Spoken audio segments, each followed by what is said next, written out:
Good afternoon and welcome everybody. Hope everybody's well and keeping warm this cold winter's day. So I'm Kerry Brox from the Institute for Learning and Performance. And over the last few years, the Institute's been really focusing on setting and raising the standards in the learning and development industry. So through doing this, we've recently partnered with QUT, which is Queensland University of Technology, as our education partner. And recently they shared a report with us about learning and leadership development during these turbulent times. And it was conducted by IE, the Centre for Corporate Learning Innovation. And they've got some really interesting insights from chief learning officers and leaders within the L&D industry and how they're shifting their focus and their priorities at this time. So this report will be made available to anybody after the session who hasn't already downloaded it. So, and after having a look at the report, it just got us thinking about really wanting to explore this a little bit further in Australia and Asia Pacific and seeing how that's impacting on our side of the world. So we've got three great panelists here today, heads of L&D and OD and consultants that work for large corporations. So we've asked them to share their perspectives with us.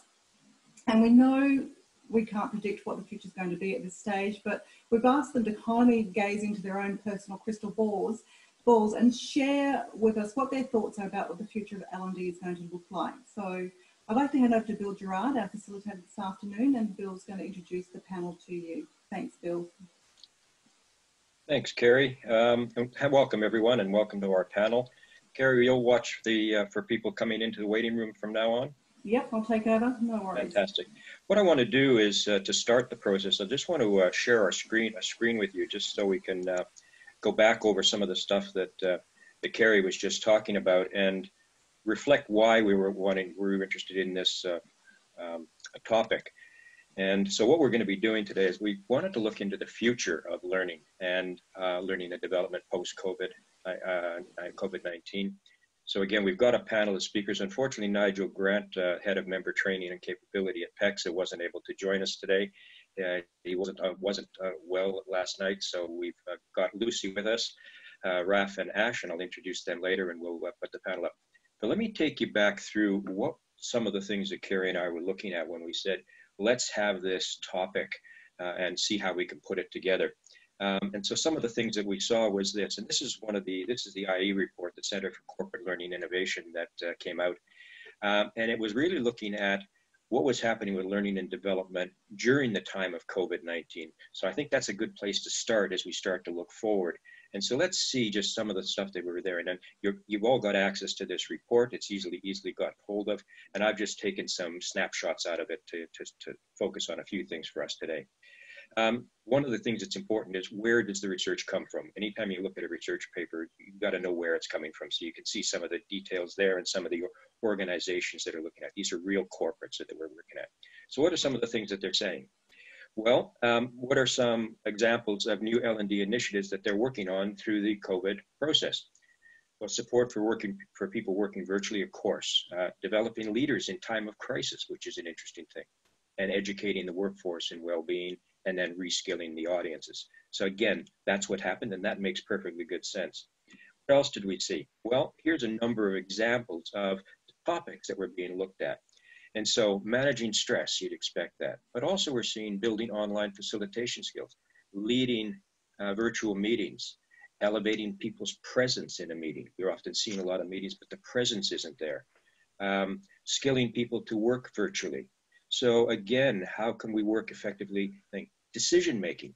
So these are some of the topics that were being out there, and they're going to impact how L&D, I think, moves forward. And that's what I want to put to our panel today as well. What were some other things that came out of this? Well, again, the question was asked is, if an in-person programs cannot be delivered in the coming 12 months, what are you going to do? Well, 41% they're going to convert to online and digital programs, but 26% have no plans at all, and 33% have just said, basically, we're just going to wait until it gets over and postpone things. And again, we are seeing some of that. What else are we talking about? What else are we seeing? This is interesting, because it's the challenges that are faced by organizations, and these are mostly big corporate organizations, in converting in-person programs to high quality online or virtual programs. And one of the ones that they said was interesting is 28% said a methodology. This is the approach that you're going to take to putting it together, not just throwing some stuff up online, but the actual methodology for delivering it in effective ways to their audiences. The technology is clear. And then also you have 15 and 16%, which is the expertise and resources to actually put it together. Funding didn't seem to be much of an issue in this terms, but it was a case of, what are the big challenges that they're facing? This is an interesting one. Because the question has always been, will leaders actually attend virtual leadership? And what this survey showed us is that 18% said strongly agree, and another 50% said agree. So that's a big step forward. That's really interesting data, as far as I can tell, to tell us where we should be focusing our attention as we move forward. And then the last slide that from the particular report is this one. What's the impact of COVID-19 over the next 6 to 12 months? And that's where we want to move to. Where are we going with this kind of stuff? So obviously we're going to see a high level of conversion to going digital, more blended learning, which I think is one of the things that I'm hoping that will happen a lot more agile and nimble ways of working. L&D to do more with, less funding, less resources, and more L&D work be done by vendors. So that's an interesting message as well. So that's that IE report that you have access to. The other one that came out just today, and if you're on LinkedIn Pro, you may have gotten an email from this, and again, we can make this available.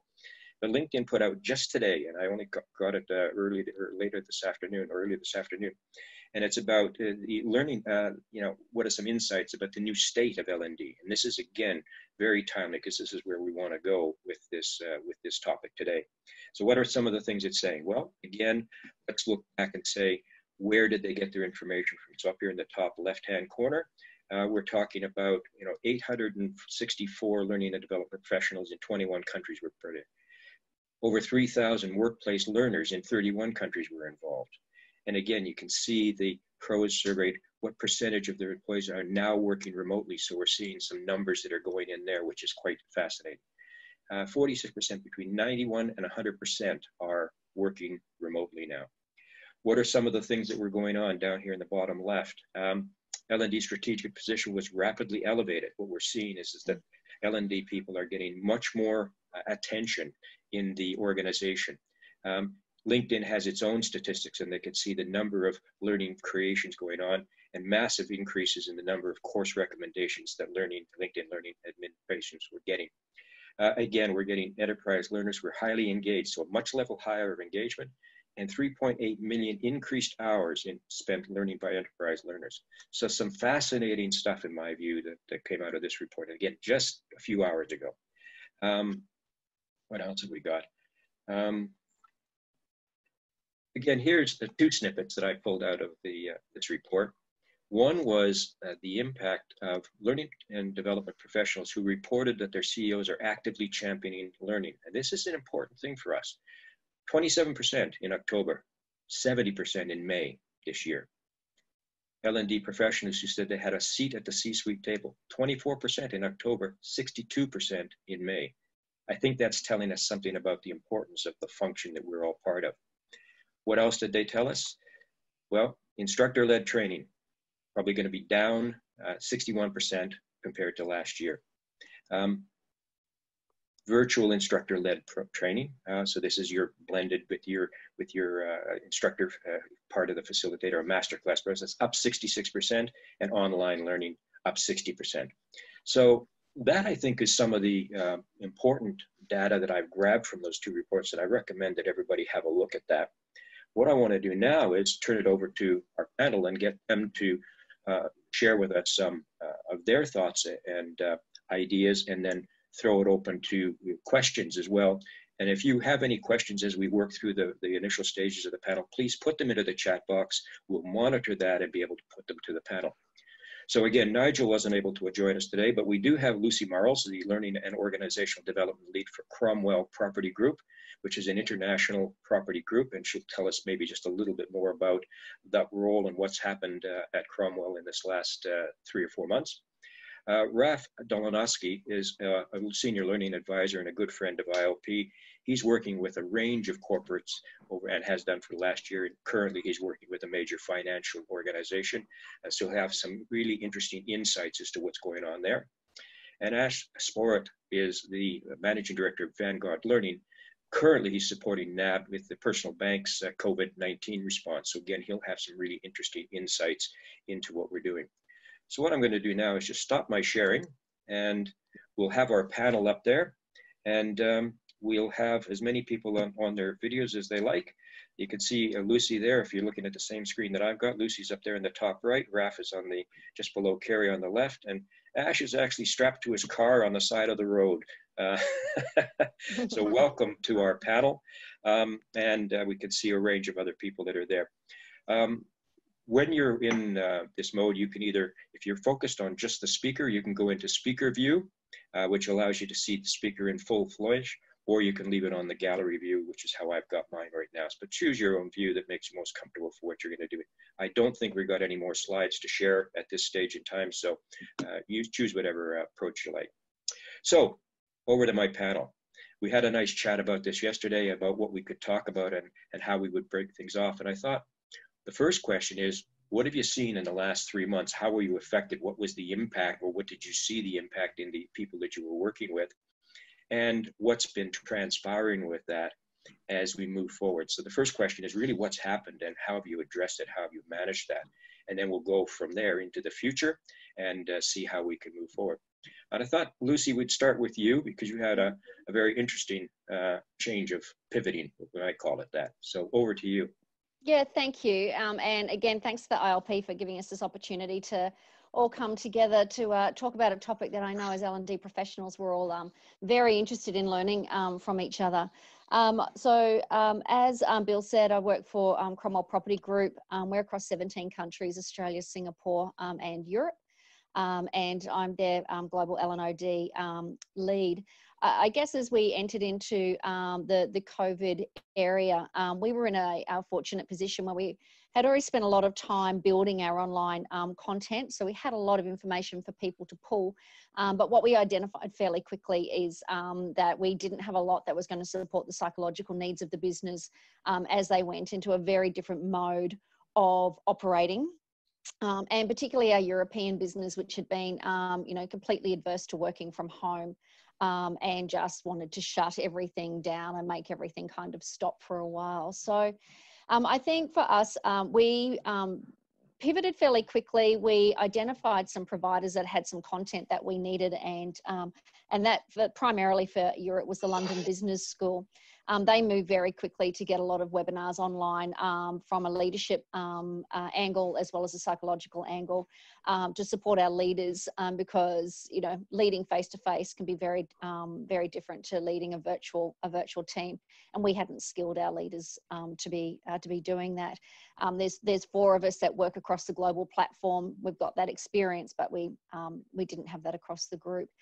So we tapped into the providers that we know that we've worked with before to help us build that push content to get it out to the business, to send a message that whilst budgets are being let's say streamlined as opposed to being cut, and that discretionary spend was top of the agenda, we knew that we had a group of providers that we could turn to say, okay, we need some help, managing this.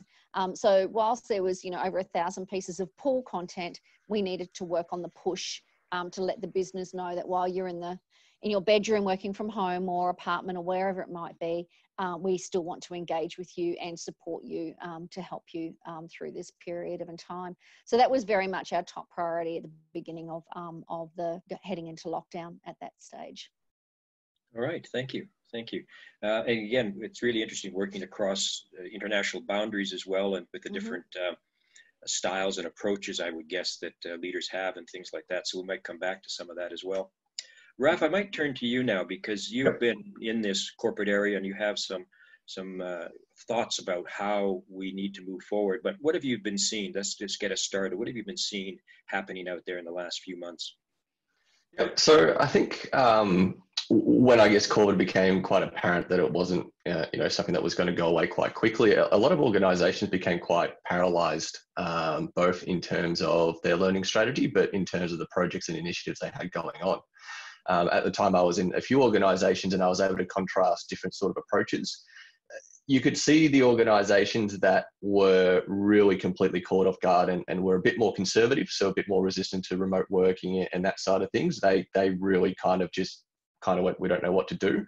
And there was like a real resistance to change, and instead, I guess, trying to just force something that can't fit in a round hole as a square peg, just trying to force it in there. So, how do we just transition training from what would have been a face-to-face environment to now be instructor-led virtually? And how do we just keep these projects moving on? So there was a few organisations running through projects which were technology-based initiatives. Their life cycle was 6 odd months. And some of the organisations were really hung up on, this is what this project looks like based on our plan. How do we keep executing this project as it was? And they kind of became challenges like, well, how do we all of a sudden do training all virtually when the plan was to have it all face-to-face? How do we deploy this new technology to people and support them the way we're planning to, now that we don't have access to people? And there was a cluster of organisations that kind of were in that space. And basically where they ended up was they kind of went, this stuff has to go on hold. And then on the back of that, they kind of said, well, now I've got people that are sitting idle. And in some cases, the idle time, the strategy for filling that was, we'll get them to do learning. So, we'll just open up LinkedIn Learning and other things, and we'll just kind of, they'll go and learn things. Whereas the organisations that were more successful in, I guess, dealing with that being on the back foot, they kind of took a step back and looked at, well, what's the purpose of these projects that we have running, and can we actually adapt the project? So there's a mobility project that I'm kind of part of, and the plan was that it was going to be a hardware and software solution going all out at once. And with that organisation, we just sat down and said, well, that doesn't make sense. All of a sudden, the hardware getting it to people is impossible. But if we detach the hardware component and just roll out the software solution, it's remote, it's easy, people can access it. And, they're a lot more flexible in looking at their originally intended project and changing the strategy around that to then allow things to run smoothly and continue on, rather than kind of, being quite fixated on, no, this is the project we're planning on rolling out, and now kind of trying to, I guess, adapt all the peripheral components of it to make it work, which ultimately sort of doesn't. So that's probably been the biggest observation. And again, just a real shame in quite a few organizations seeing that response of, hey, I know you guys are a bit quiet, just do some learning, jump in our LMS and find something to learn about, which again highlighted a real gap around understanding of just, if you have content in your content library, it's not actually effective. You need to have a strategy link behind it. You have to be able to point people in the right direction. You need curators, you need change champions, you need learning champions to actually make sense and make it effective, rather than, people jumping in and going, what do I want to look into? Project management. Okay, project management. And, just starting with the first one that pops up. So that was another thing that I think, highlighted that there's a real gap around how learning content's used. And I guess, what we've seen in that report sort of shows that there's a lot more strategic perspective, and all of a sudden the L&D people have been pulled in and going, how do we do this strategically? So yeah, that'd be, I guess, my core observations. Yeah, that's interesting, because one of the things that came out of that IE report, that was, 60% of people had either no plans to move forward, or basically put 33% just put it all on hold. So that's sort of what you're reflecting in some cases as well. So that's interesting. Ash, if you can come on board with us now, that would be terrific, and share some of the insights that you've had over the last little while.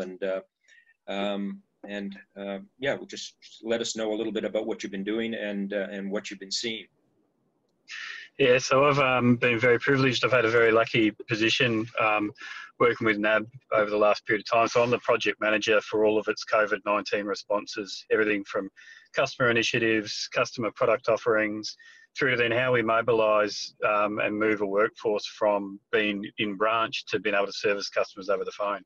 Now, it sounds simple at its core that you might be able to move our branch staff into servicing people on the phone, but interestingly, the systems are completely different. The skill sets are completely different. So how you authenticate someone face-to-face versus how you authenticate someone over the phone is a very different skill set to actually impart. So there's been a ton of training occur over this last period of time, and done in a very rapid manner to try and get everybody to adapt to this new circumstance, this new world that we're facing. Now, the really interesting thing was that NAB actually had quite a good digital platform. They put a lot of investment into it. They put a lot of effort into it in the years leading up to this. Interestingly, though, the content that was needed for this sort of stuff just didn't exist. So whilst we needed to train people up on this in this new way and do it all in a digital format, it didn't exist. So it had to be made on the fly. So it was rushed. It was put together in a very ad hoc manner. And what you found is that you ended up with a lot of information-rich people, but knowledge poor. So use that good old analogy of they know a tomato's a fruit, but they didn't know not to put it in a fruit salad.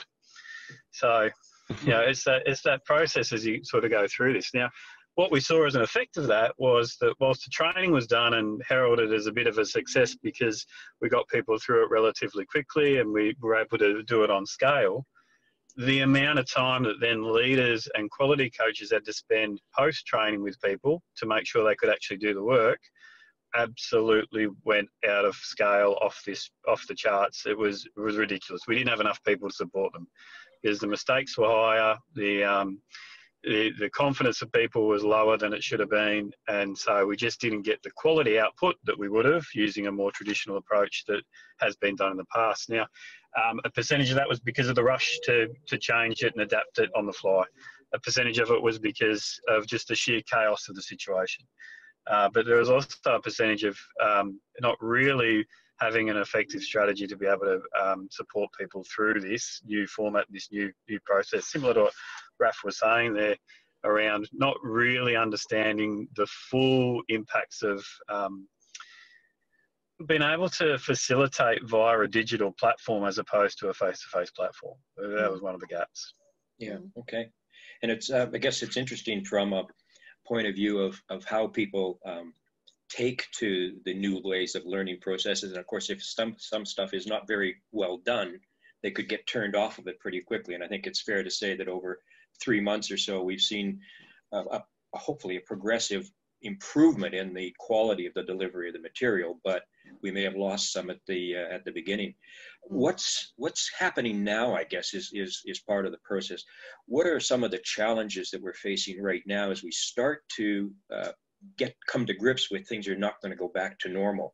What are some of the challenges that organizations are facing in terms of, okay, we're not going to go back to what we were doing. We can clearly see that.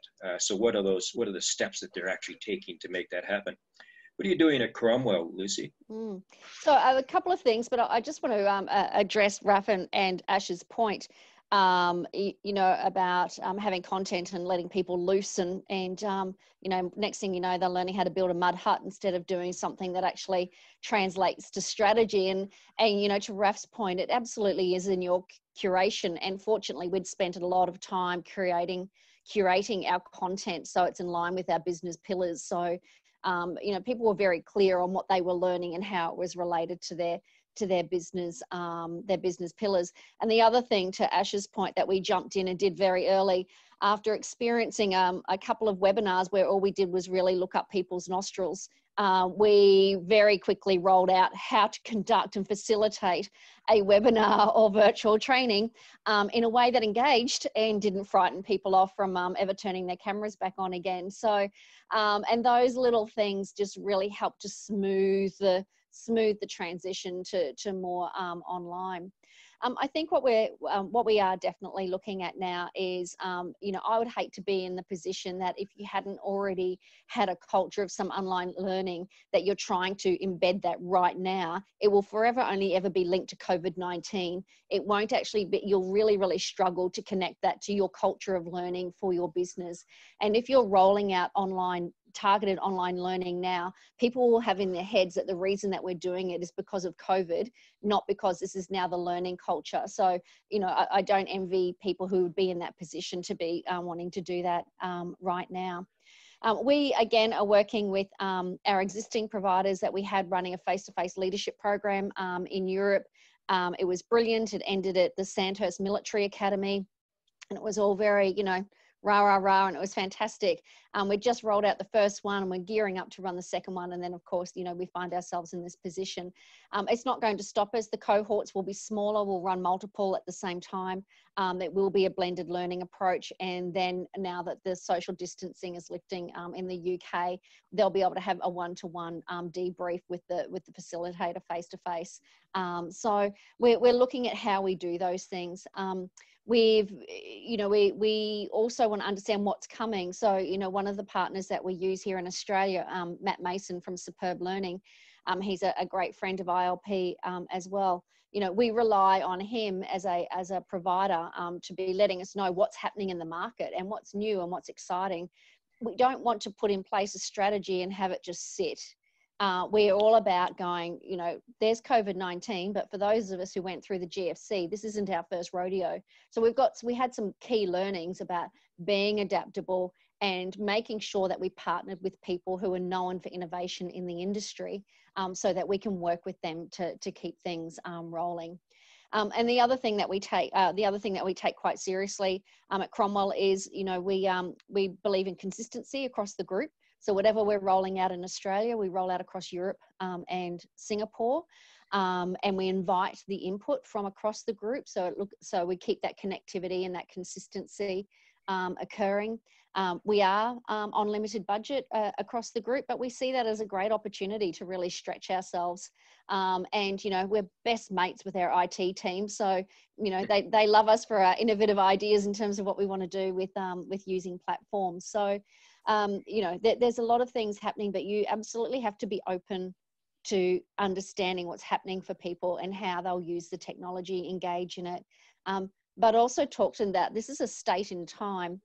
There's nothing to say that in 6 months' time, something else will occur in the economy that'll put us right back to where we are today. So we should be, if you weren't already future-proofing, you should be, if you're re-looking at your strategy, you should be absolutely future-proofing for another GFC, another COVID, another something or other that's going to occur.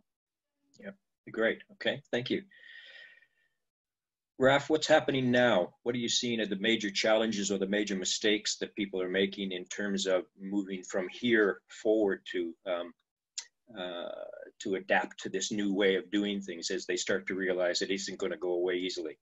Yeah, well, I think the biggest challenge, again, it depends where the organisation's previous state was in terms of how strategic they were with learning, and how, I guess, how they measured success. So, you know, and this goes all the way back to beyond just learning. It goes to the whole organisational culture. So for organisations that had a real, I guess, activity focus for measuring outcomes, they're struggling because their leadership now don't have, I guess, their primary way of managing people, which was basically seeing that there's bums in seats and people are doing stuff.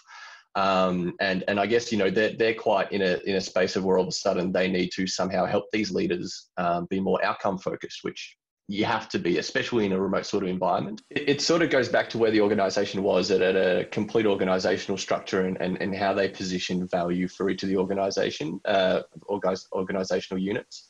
If they were already outcome focused, their shift to people working remotely and all that sort of thing has not been as hard as organisations that were more conservative, and I guess more focused on activities, because people just have to keep doing what they were doing. We're measuring success in the same ways, and we just continue doing that.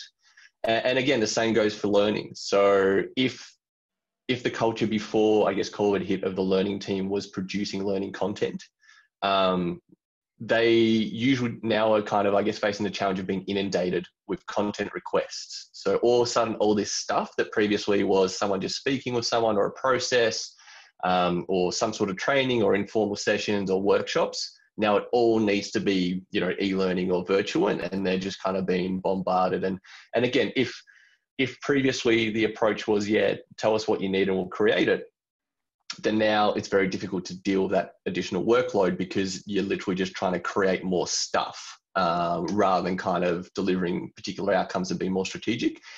For learning teams that were previously more strategic, for me, they probably haven't experienced, I guess, the resourcing issue because they've just adapted and now they're better at prioritizing. And they're also previously being strategic, they're better at connecting organizational units. So rather than going, we've got a request from that unit for this, they're more looking at, well, kind of all this stuff over here is the same thing. So actually group it together and come up with a solution that works for multiple organizational units. So that's, I guess, what I've seen. I think to the point that was sort of made around, the current state being one that people are looking to kind of, I hope we go back to normal. I think it's going to be a really defining moment around how organizations look at this point in time and whether they go, how do we move forward to be more flexible, be more strategic, be more blended versus those who are trying to go back. From a really high level perspective, I think this time has proved to a lot of organizations that previously said remote working doesn't work, at least to their staff, hey, it actually can. I can do my job remotely. I can have more flexibility. And I think, from a learning perspective, if organizations don't adapt and be more blended and be more strategic, they're going to get left behind. But also from a talent perspective, the organizations that do now go, hey, we're more flexible, we're more blended, and we're more kind of, I guess, strategic, they're going to attract top talent. Whereas the ones that are sort of like, yeah, we need you to come into the office 9 to 5, and, we're going to measure you once a year on some annual KPIs, they're going to start missing out on talent because I think talent's going to start actually looking at this and going, well, I can actually perform my role. I can perform my learning. It can be effective. So why do I have to be in an office, especially if it involves a commute? So that's probably what I'm seeing. And as I said, that the big challenge is, making that shift from order taker to strategic potentially. Unfortunately, this probably isn't the right time to try and do that given the kind of very stressful time organizations are in. So yeah, interesting. Yeah. And I guess what I'd like to do now is just sort of throw it to Ash to add anything that you want in, Ash. But I want to start to look, what do we need to be doing moving forward? And one of the things that the IE report was talking about is, L&D doing more with less funding, less resources, and also they're starting to see more L&D work being done by vendors. And so I guess one of the big questions for a lot of the people in our audience, our membership is, how do we engage with corporates going forward? What are we going to be looking for? So if you want to add anything to what Lucy and Raf have said about what you're seeing right now, and as the thinking that's going on, the strategic stuff, but also what are we thinking about in terms of how we can actually work with the corporates, and what are we going to be needing to do in order to make an impact with them and be part of them? Luke, that question's right up my wheelhouse. I've been around the blocks in all the internal roles, all the external roles, all those sorts of things over my career. And I've learned so many tricks of the trade as to how to get any initiative you want across the line, whether or not you're internal or external. So you just got to understand how the corporates actually operate, how they work, and you can get, I reckon I've only ever been refused funding once over my career with this. So the processes are actually quite important. And this is, interestingly, strategically, what's happening now is more than ever, internal learning functions are going to have this new competitor, which is that external resource. So with the world shrinking because of this lockdown in terms of what's actually going on and more of this moving digitally, there's a lot of businesses that are actually going, well, I don't even know that we really necessarily need this internal function anymore. I think we can just about outsource this whole thing. Now, that's a very real conversation occurring right now. And they're always looking to cut corners where they can. But drawing off some of Raf's points a moment ago and Lucy's points, the ones that internally haven't necessarily been that strategic will be the first ones that their companies will be having this conversation straight away. Now,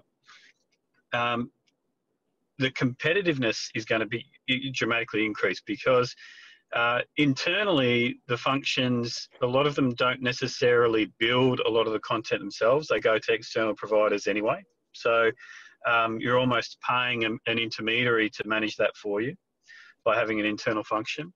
And then the internal functions that do a lot of that build, what we're also finding is that they're a lot slower than the externals because they're not necessarily experts in it. or the content they produce doesn't necessarily have quite the same finish as it does from an external consultancy, which you shouldn't expect it to if you think about the processes that are followed by an external consultancy.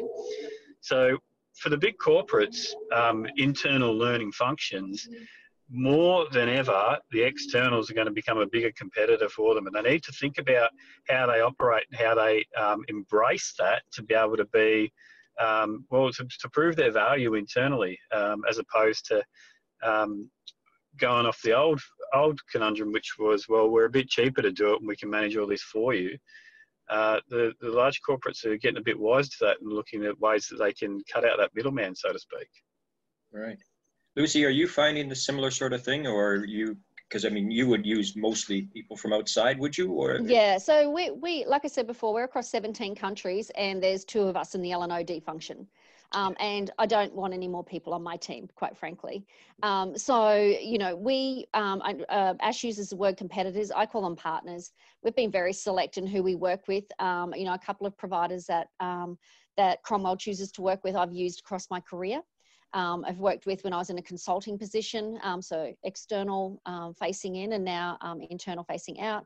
And they are people that we know that we can turn to with our bigger, chunkier pieces of work and say, you know, this is the cultural aspect, which sometimes our partners don't get because they don't have the global exposure. So we can say, yep, that would work in Australia, but let's put on a, you know, a Polish lens or a, you know, a Dutch lens and look at how we can tailor that. And so we do that. In saying that, you know, our budget has been cut, but I still have a target of 20 hours learning per employee across the business. Our CEO is a massive advocate for learning in our business, but wants it to be targeted and aligned to the business strategy. But, you know, at the same time, if you're an external wanting to work with the corporates, you know, this is going to sound blunt, but don't just send me a message on LinkedIn telling you can help me. That gives me nothing. I don't know what that even means. So, you know, so that's why we're very selective. We choose to work with people we know who are future focused. They will bring us the innovation. You know, Matt might give us a call and go, hey, found this new software. I think it'd really suit your business. And we set up a time to do a demo. And that really works for us. I think the 2 people, so myself and my colleague, Amy, we just work very strategically with the business. We've just undergone a whole, you know, the last 2 months talking to every key stakeholder, what's on their projects for FY21, what does that mean for their teams, you know, really quite an in-depth TNA. And now we'll sit down and build out a list of initiatives and go, right, we need to outsource this and we need to keep this in-house. Amy's technically brilliant in terms of building an internal content, but that's not where I want her focus to be. I want her to be building relationships and partnerships around the business. So, you know, there's give and take. It's different for every business, but that's how we operate. It's always been, I think, one of the things that L&D professionals, particularly those of us that provide services to the bigger organizations and things like that, and it's often about the relationships that you've created. I know I've gone with, you know, followed L&D leads from one company to the next. They bring me in when they need me, you know, and you know, every company they go to, kind of thing. But I guess there's also the development of that empathy. What's going on inside? So what challenges are you facing? What kind of empathy do we have with what your needs are and understanding the company itself? And I think for you, relationship is very much the number one decider, I guess, in that regard. Yeah. And I think, you know, having been a consultant and run my own business for 3 years as well, I understand that there is no point ringing someone up or sending them a message going, I see that you're in real estate. I've got real estate experience. Well, actually, we're a property business, but our primary core business is finance. So, you know, do your research, you know, do your research and what is it that you're actually looking to connect on? Because 2 people across 17 countries, we're super, super busy and we really want to support our network. We're very passionate about our network. But at the same time, we need to be really selective about who we work with. Yeah, good stuff. And Raf, I know you were talking before about the order takers and, you know, the need to move strategically. And how do you see that applying to independent L&D people and as they work with corporates as well? And how do they create that relationship to join strategically with clients and things like that? Yeah, so I think in terms of, externals have to demonstrate strategic value in some way. I guess, beforehand, if the value was we can create stuff really quickly, but there wasn't, I guess, a business benefit to it, then it's like, well, we kind of don't need it because it doesn't benefit the business. So again, it'll push back and all that sort of thing. The point, I guess, that's been highlighted by Lucy and Ash is kind of for externals, right now is if you don't have the relationships, you don't have the partnerships, you're stuffed. Because again, like organizations are protecting their core business and their core staff. So if there's anything that they feel can be done internally, it will now be done internally. Having said that, for, I guess, people who have been out there developing partnerships, having a real outcome focus, I think at the moment, it's probably kind of a little bit busier and going gangbusters because these organizations now have a lot more challenges than they did before. And if they have a trusted partner, they're going to go to them and go, hey, here's the problem we have. How would you solve it for us? And they'll have the trust that that partner won't find a problem to help with. That partner will actually go, hey, this is your problem. This is how I think we should tackle it. And, be honest, if you're an external learning organization and someone comes to your problem, the fix is learning. If you're a technology external partner, then it's technology. Being honest, and I guess that's something that over time I've kind of always really been pushing is I've had sales teams tell me in the past, it's like, oh, we can't sell this to a client. I'm like, well, if you try and sell this product or this solution to them without actually kind of putting in the legwork and actually putting someone who knows what they're talking about in front of them to build a partnership, build a strong trusting thing, then they're not going to buy it because they know you're trying to sell them something rather than having their best interest at heart. And for me, the best way of approaching it, is just engaging, like as Lucy said, like knowing what the landscape is for someone you're approaching if they are. And I guess being able to position your value is, hey, you guys are probably experiencing this. This is some stuff I've done. Maybe you're interested to help. And kind of allow that relationship to sort of develop over time. So share knowledge. So for example, for me, I've always kind of been big on, if there's someone I want to talk to, my way of selling to them is going, hey, I know you're in this space. Here's an article I wrote around that sort of thing. It might be interesting, or here's some content that might be interesting, or hey, there's this technology that's come out. It's basically free consulting service, but that's where I want my relationships to start with any of my clients is going, hey, here's this guy who knows what he's talking about, and he's always looking out for ways to actually help us. And he's helping us outside of engagements, because then when there is something that pops up, then I'm going to be top of the list in terms of, hey, let's talk to that RAF guy, because even if he can't provide the service himself, he'll know people. So, he'll be able to point us in the right direction, or kind of go, hey, actually, this problem you've got, I don't think it's the problem you actually have. You probably got something else going on. This is just a symptom of the problem you're experiencing. So yeah, that real partnership and strategic view. Yeah, I'm just thinking back, and I don't know what it's like these days because I'm not so much focused into that area anymore. But when you got onto an approved panel of providers to an organization, and you had all these systems and things like that, you almost weren't allowed to work strategically. In some cases, it was the order taking kind of process. So hopefully, we're well past that now. Before I go any further, Carrie, have we got any questions that you want to throw to the panel at this stage? Yeah, we've got a couple of questions from Corinne. If I may, unmute Corinne at some stage just in case she wants to elaborate on them. But her first question was to the panel, how long do they think it will be before the huge bump and all of the lockdown learning transformations transform into the new normal, people being comfortable with it? She's predicting about 4 months from around about the 1st of May. So how long do you think this sort of will become sort of the new norm, I guess? I'm going to be bold and say it is. I don't see there being a big bump as such. If you're guiding your business along this want of a cliche word, journey, you're bleeding this stuff in now, and it's creating the new normal as you go. There's not going to be a finish line. It's evolving weekly as we go, and I don't see that there'll be a jump to. I think with social distancing laws starting to relax a little bit, we might see smaller groups of people starting to come together. But I know we won't go back to the massive leadership programs that we used to have. I think we can do it smarter now. I really do. And COVID's really given us that opportunity to prove that up. I agree. That's sort of what was being saying before. It would be more about like a blended approach, but probably won't go back to the way that it was. Thanks, Lucy. Any other of the panel want to comment on that question? Yeah, I think, again, it's kind of like one of those, it depends where the organisation's starting point is. And I'll kind of use the example of innovation. Every organisation talks about that they want to be innovative. But their view of innovative is looking into their neighbour's backyard and kind of going, oh, neighbour's got a pool, we should put in a pool.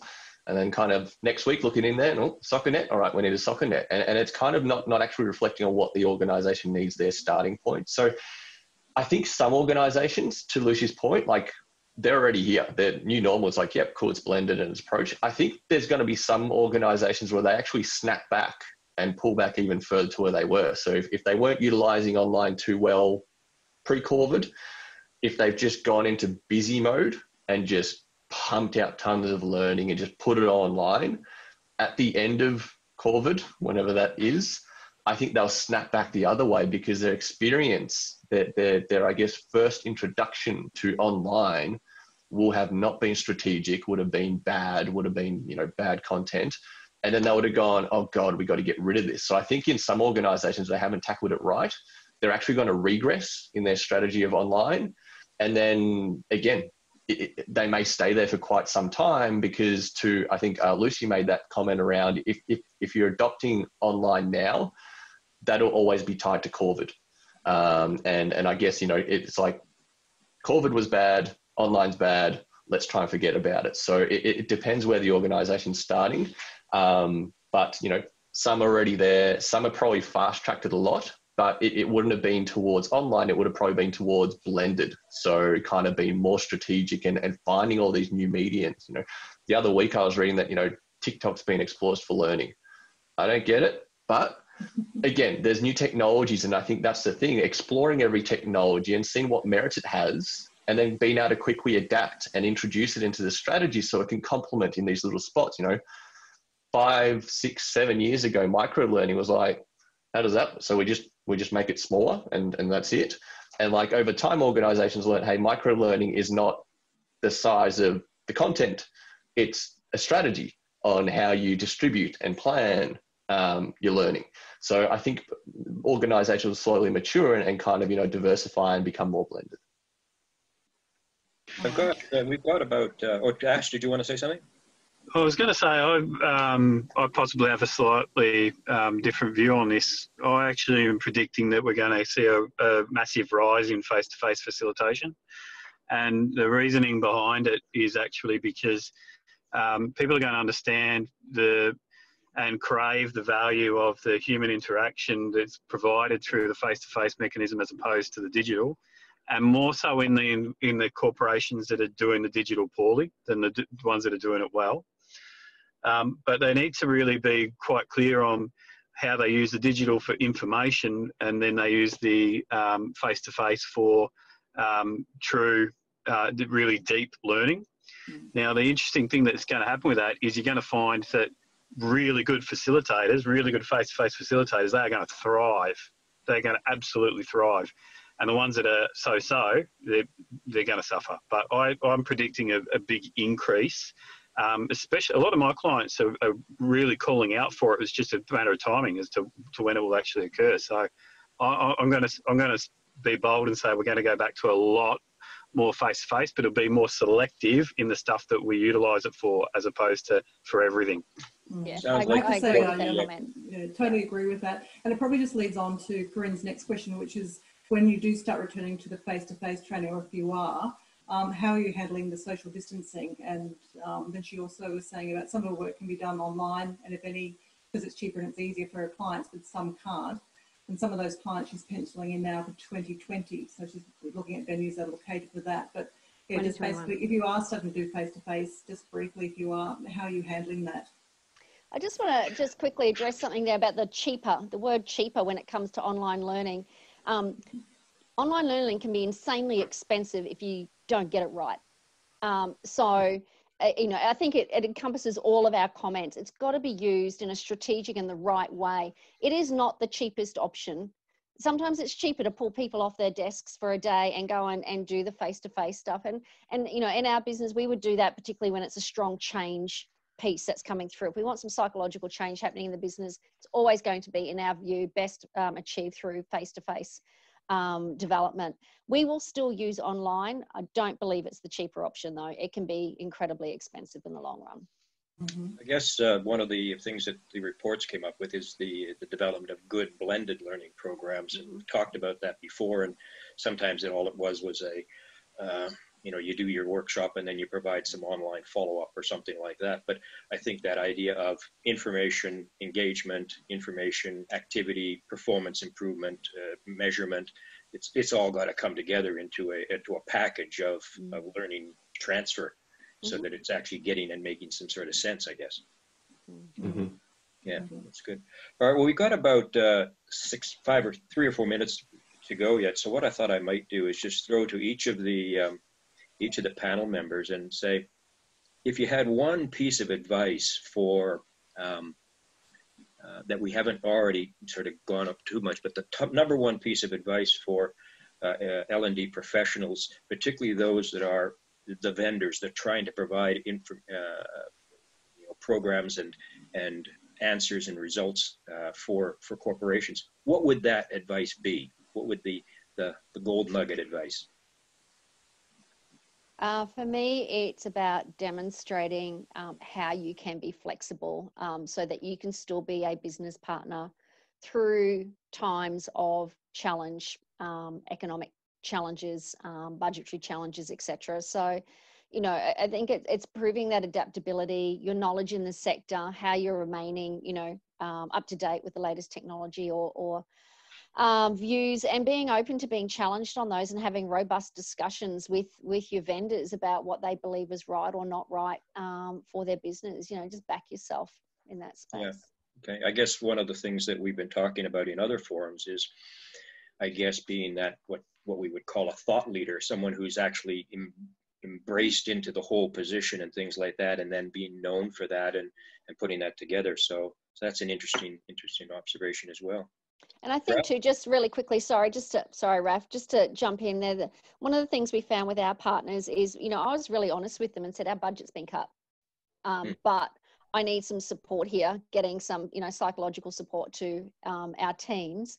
How can we work through this together in a way that, you can pay your bills and, I can deliver to our business, but, I guess we all leveraged off the length of the longevity of the relationship that we had. So yeah, they were very accommodating. Yeah, that's great. Raf, one piece of advice. I think my piece of advice is actually understand the business that you're working with, not just kind of focus on their learning needs. Like, actually, how do they make money? What are their challenges as an organization? What are their constraints? How do they fit in the global market? Who are their competitors? Like, actually understand who the organization that you're working with is. And even for internal L&D teams, understand how your organization functions. I've had many conversations with L&D managers, and when you kind of like actually talk to them about how does this, like, what's the purpose of this business? How does it run? How does the money? What are the kind of challenges that the C-level are facing? You start to get a lot of blank looks. And for me, that kind of shows that you can't be that strategic if you really don't understand the business. So understand the business inside and out, understand their motivations and all that sort of thing, which means that you can be more strategic. It also means you can be more proactive on their behalf. If you understand their competition and you see, hey, one of their competitors is doing this thing and it's failed or been successful, you can kind of bring that to their attention, talk to them about it from a learning perspective. So yeah, just understand them rather than kind of just being sitting there ready to do learning stuff and just being really siloed to learning. Good stuff. Ash, one last piece of advice. Yeah, okay, the comments already made. Make sure, understand the business, absolutely. Speak their language. Don't use learning language. Speak their language. And the most important thing, the way you will get anything across the line and all your initiatives done, get your relationship with the business leaders. Yeah. You need to be talking with the business leaders, not with the HR professionals. You need to be talking with the business leaders. If the business leader likes you, doesn't matter who else is in the way, you'll get the work. Excellent. Okay. Thank you all for those last minute comments. Just before I turn it over to Carrie, Lucy, thank you very much. Raf, thank you very much. Ash, thank you very, very much. It's been Pleasure. It came out the way I wanted us to. The discussion could go on forever, I think, and that's part of what we're going to be doing. For everybody that is still here, we're continuing these fortnightly online meetups. In 2 weeks from now, Carrie and I will be on board, and we'll be talking about the ILP L&D capability framework. So that we're going to be looking at the research that's been done and the assessment that we're putting together with QUT so that we can start to move that forward. 2 weeks after that, we've got Craig Brown and Leonie Cutts from CCS Corporation looking at imagery and the use of imagery in a virtual world. So they're taking that to the next level. And 2 weeks after that, we've got Jane Anderson joining us to talk a little bit about building your personal brand as an L&D professional and things like that. So we got some exciting things coming up, as well as the ILP Members Lounge, which is just a drop-in process. We'll have to figure out how we make sure those don't get Zoom bombed. But for sure, we're going to be locking all of these meetings from here on in. So again, we're doing that 10 o'clock every Friday morning for those who want to join us, and we've had some really good discussions there. So that's it from me. Thank you again for everybody that attended and participated. And Carrie, I'll throw it open to you for the last 2 or 3 minutes. All right, thank you so much for that, Bill. I found it really interesting and concur with everything that all of the panel said today. I think number one, the relationships going forward, you've got to establish those relationships with your clients and work with the clients, understand their business, don't just try and make a cold call and try and wing it. So I think that's going to be the long-term solution. Totally agree that there won't be a new norm, or this is the new norm. It'll go back sort of more of a blended. And I love Ash's comment, and I totally agree that we need to get smarter with the way that we deliver learning. So with that blended approach, that there's a lot of information we can provide prior to the learning, to the face-to-face training. So when we do get people in front of us, it's a much richer learning experience. We can focus on, practicing the skills, the challenges that they'll face. So when they do go back to the workplace, they can hit that ground running. So really important stuff, some great insights. As I said before, we'll send you out a copy of the recording, which will be obviously edited for a few minor little issues there. I much prefer Hamish Blake when he bombs Zoom meetings than the ones that we had this afternoon.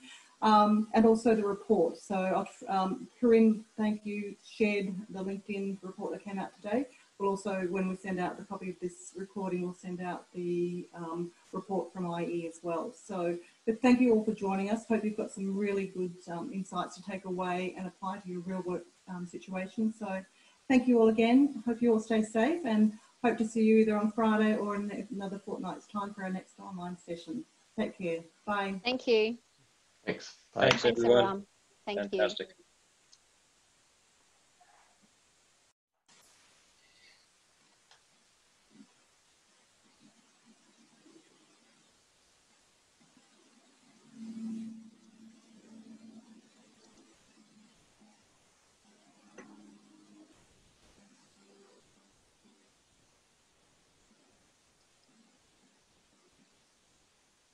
Still have Tammy and Adele online.